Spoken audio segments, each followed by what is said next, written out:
So today, in October of 2019, I came to a realization, and I was sitting in a group coaching experience where I was sitting with some very powerful coaches in a 1 day mastermind. I'd known this group of people for a couple of months now, and I had joined that mastermind with a specific intention of learning how to lead a movement. I came in back in 2019. I'm like, I want to be here to learn to lead a movement. And we were sitting in that circle, and I had gotten some feedback from the leader who was coaching everyone. And his feedback was, Nemo, the way that you talk is too abstract. I'm not able to understand really what you're trying to get across.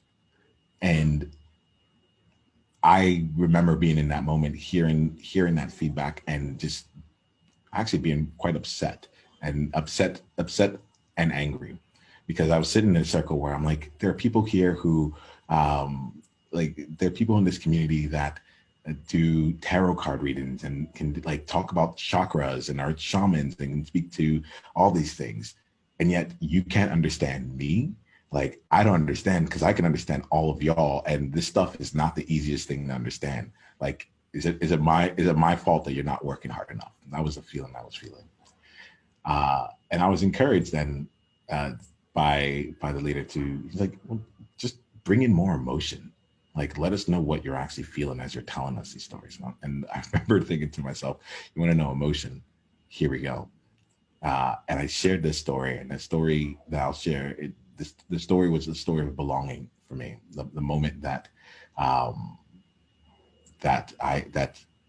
had felt like I had accomplished something, and the people in my life were like, "Can you believe that out of all of us, Niyama is the one who got into that space, who got that achievement?"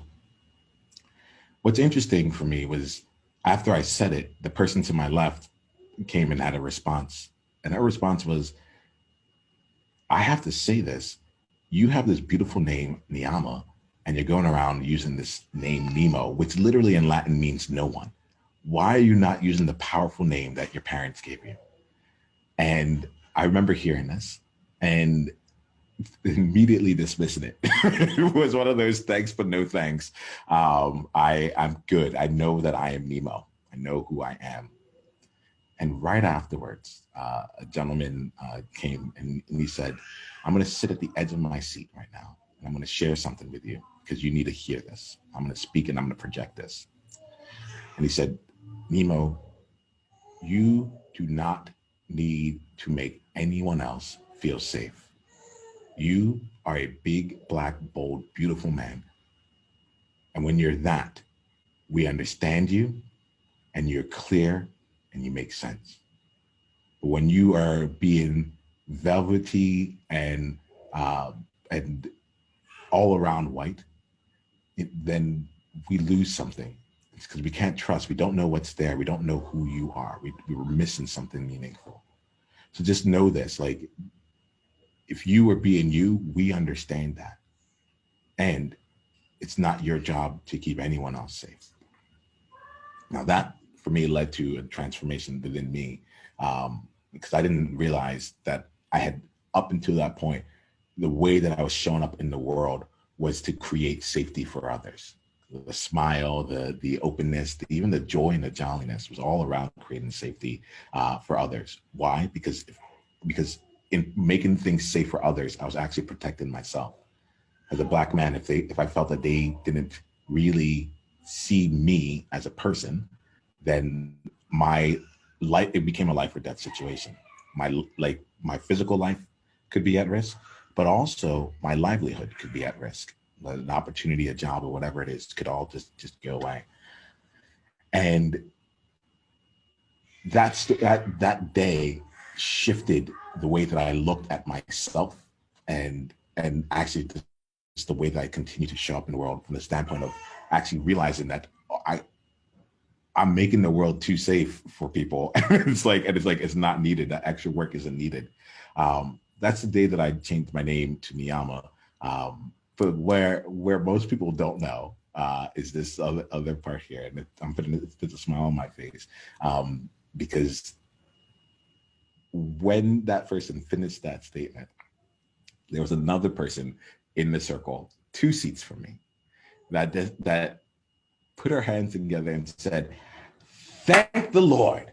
Just clapped it, looked up the air and said, "Thank the Lord." It's like, finally, someone has said to this man.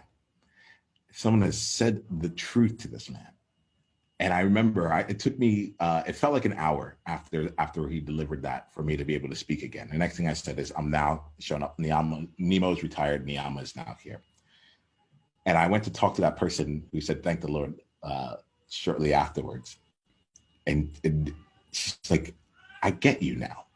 I'm like, "What do you mean?" She's like, you're new to this. You just became a Black man 4 years ago. And it was like, and it was actually that extra step right there, that element of recognizing that, oh, wait, I am new to being a Black person. Like, this is a new thing for me.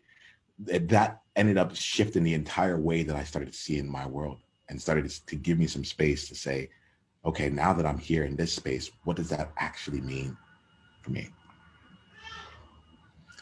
So I'll stop my story there. That's what I felt I needed to share here, and to really be in this space. Thank you all. It's the World Joy Movement. Yeah. What was your greatest insight from this conversation? And if you want to come and be a part of a conversation like this live, it's really simple.